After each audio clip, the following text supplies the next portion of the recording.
என்னன்னே தெரில, நேற்று உடம்பு ரொம்ப டயர்டாக இருந்துச்சு.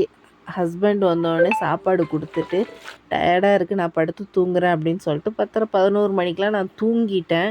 காலையில் 4:30 மணிக்கு எழுந்திரிக்கிற ஆள் நான். இன்றைக்கின்னு பார்த்து 4:15க்கெலாம் எந்திரிச்சிட்டேன்.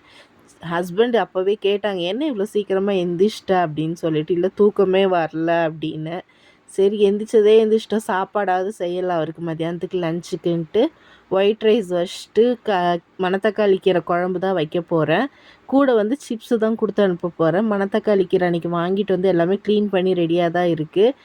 எடுத்து கொஞ்சோண்டு பருப்பு போட்டுட்டு அதுக்கப்புறம் அது கூட வந்து புளி, தக்காளி, வெங்காயம், கொஞ்சோண்டு சீரகம் போட்டு இந்த பருப்பு கழுகி வச்சிருந்த கீரையும் போட்டு நல்லா கடைஞ்சி எடுத்துக்கிட்டேன். சிப்ஸு எல்லாமே ரெடி பண்ணி வச்சிட்டேன் அவர் எடுத்துகிட்டு போகிறதுக்காக.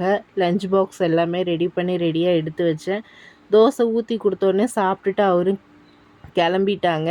வெளியே வந்து பார்த்தா கிளைமேட் நல்லா இருந்தது. சரி எங்கடா சவுண்டு கேட்குது காக்கா சவுண்டுன்னு பார்த்தா கோபுரத்துக்கு மேலே அவர் உட்காந்து காக்கான்னு கத்திக்கிட்டு இருந்தார். அதை பார்க்கவும் கொஞ்சம் நல்லா சூப்பராக இருந்துச்சு. கொஞ்ச நேரம் நின்று அதையும் வீடியோ எடுத்துட்டு வீட்டுக்குள்ளே வந்துட்டேன். இந்த வீடியோ உங்களுக்கு பிடிச்சிருந்துச்சுன்னா லைக் பண்ணுங்கள், ஷேர் பண்ணுங்கள், மறக்காமல் சப்ஸ்கிரைப் பண்ணுங்கள். Thank you so much.